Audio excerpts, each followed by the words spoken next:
Now, from across the tri-states, this is KHQA Sports.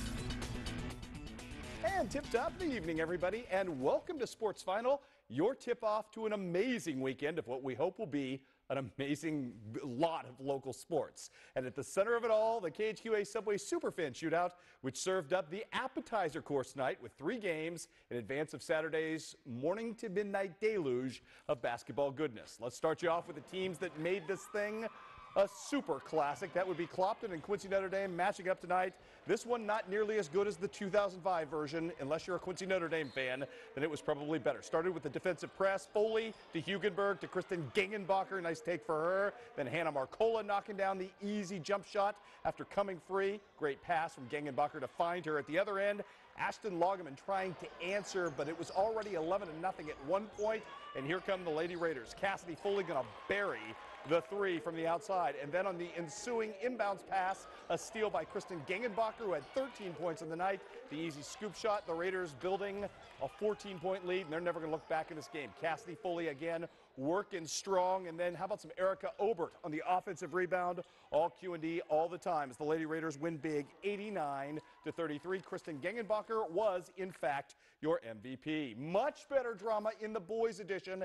Ellsbury and Q&D, and it starts with the big fella, all 6'9" of Kenny Leslie inside for the J. Then Rodney Chapman would knock down the long 3. An 11-0 start in this game for the Indians at that point. You're thinking blowout game. Q&D kind of slowly pecks its way back into this ball game. Great passing right here as Riley Walls will finish at the other end. He is the danger. Great take for him right there. How about Kenny Leslie, though, with an answer. The big fella going 1-on-3 at that point for the jumper. Still, Q&D would find answers. Now coming at you in the second half. Austin Ritter, long range, buries the 3. Then Carter Cramsey going to give his team the lead for the very first time in this ball game. Cramsey going to work it right here and find himself free for the 3. It's 28-27 Q&D after they trailed by 11. Kenny Leslie didn't like that. He'd have an answer at the other end of the floor. Two-handed, no, one-handed jump for the big fella, the Dunkosaurus Rex. He had 20 points in the night. Q&D, though, they were in comeback mode. Austin Ritter with a steal, 3-point play for the lay-in. Great stuff there. However, Ellsbury going to hold on to the lead. Raheem Porter for 3 right here, gives his team a 47-44 advantage. Q&D, though, goes nuts down the stretch. It's Cramsey again for 3. Q&D would seal the deal on this one with 4 free throws. They hit all 4 of them down the stretch. The fans would rush the court, and with good reason, as Q&D gets it done tonight, upsetting Ellsbury 53-48, playing for the first time in a week. Earlier in the night, it would be on the girls' side. Calhoun, state-ranked 21-2 coming in, taking on Quincy High School, and this is Emma Ballman, freshman, and she is a baller. She took it up tonight right there. She outscored Quincy High School of her own accord, 33 points for MVP honors. Quincy High did have some nice moments on the offensive glass in the first half. Tiara Edwards with a great take here, and then it's Cita Cortez doing her thing, and she is a nifty, nifty young player. Unfortunately, Quincy High, no consistency and no ability to stop Calhoun. They end up losing big time. 68-27 was your final. One score to pass you along tonight, non-Superfan shootout action. The Quincy High Blue Devils get that season series sweep over East Moline, 44-41 was your final in that ball game. I'm all out of breath. Here's Will. The rematch again, except tonight Liberty had Payson Seymour on their home floor. Could the Eagles nip the Indians this time after they've shown some vulnerability the last several weeks? We'll find out. Great atmosphere in this one tonight. Huge crowd on hand, and they're going to see Mr. Michael Blewett. He's going to be in the post, using that muscle, lay in from him. It's going to be Blewett again. He's going to show you off his mid-range game here. Little 15-footer, nothing but the bottom of the cup. But then it would be this man who would just take over, your all-state candidate, Mr. Cody Hildebrand from outside. Again, right here, Gage Klitt's going to get the block. Bulig is going to be running the floor, and look who he's going to find. Who else? No-look pass. You better believe he's going to put that one up. He gets that one, and right before the half, Mr. Hildebrand from the corner, he was feeling it all night. Liberty make a comeback in the second, but Payson would win this one 54-50. A couple Illinois scores to pass along to you right now. Griggsville Perry gets it done over Brussels, 67-55. Southeastern, a loser to Unity tonight. Lane Davis, 18 points in that ball game. West Hancock, a winner over Western, 41-35. Trevor Knight, 16 in that one. Beardstown falls by 5 to Farmington. And Knoxville, a winner over Rushville Industry tonight, 75-61. Austin Jones, 23 points in that one. Up in Iowa, we go. Cardinal taking on Holy Trinity Catholic on their senior night. Dylan Mankey, he's going to find Nick Hopper, who is going to bury that one.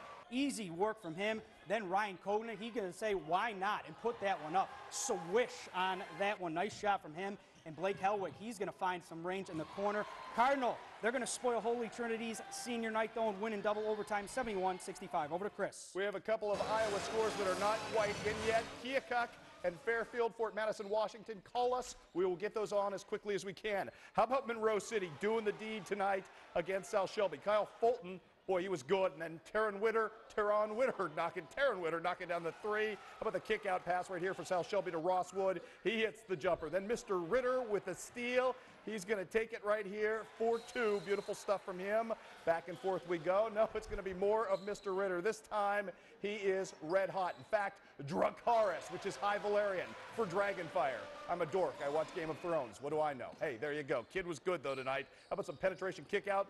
Oh, Mr. Kyle Fulton, Fultron knocking down the long three. And this one then, more great swing passes from Monroe City as Kyle Fulton knocks it down again. Monroe City would get the victory tonight over South Shelby. 64-43, your final as the Panthers get it done. Panthers have been very good in conference play. Elsewhere in the night, it is 3-0 in the conference for Palmyra as they blow out Brookfield on the road. Trevor Menney leading the way for the Panthers, who improved to 15-4 on the season. Also, Centralia tonight, too much on the road for Clark County, winning 41-30, making a winner over Highland, 55-51. Will, go ahead, pick it up. John Arnett, he's going to get the finger roll right there. Then it's going to be Josh Limburger.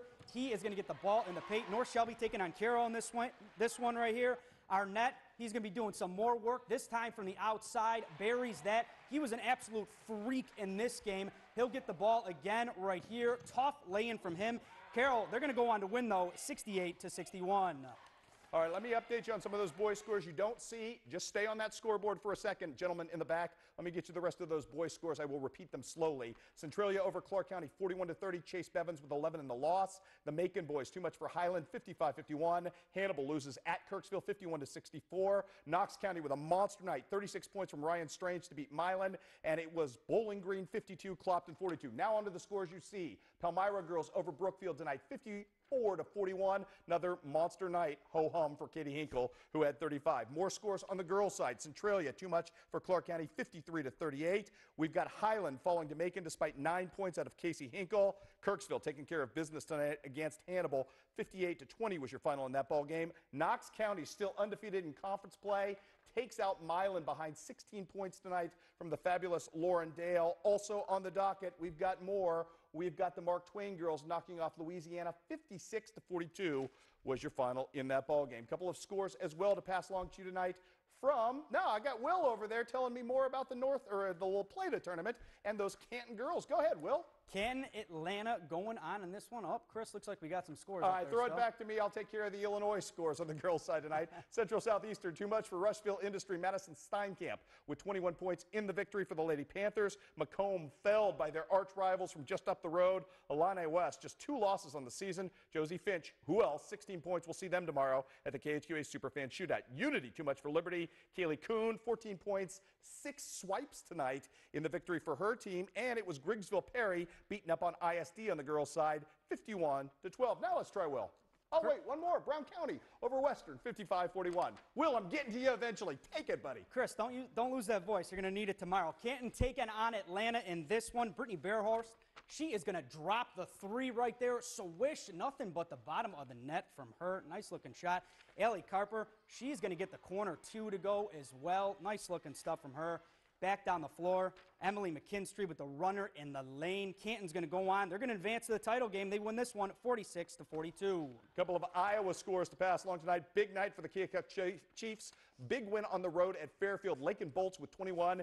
Keokuk claims a share of the conference crown. They can win it outright at home on Tuesday night with a win over Washington. And Central Lee, a big-time winner over Van Buren. 56-15 is your final. Again, looking for a few more Iowa scores. We'll get those to you on the web. Also, big news on the football front tonight.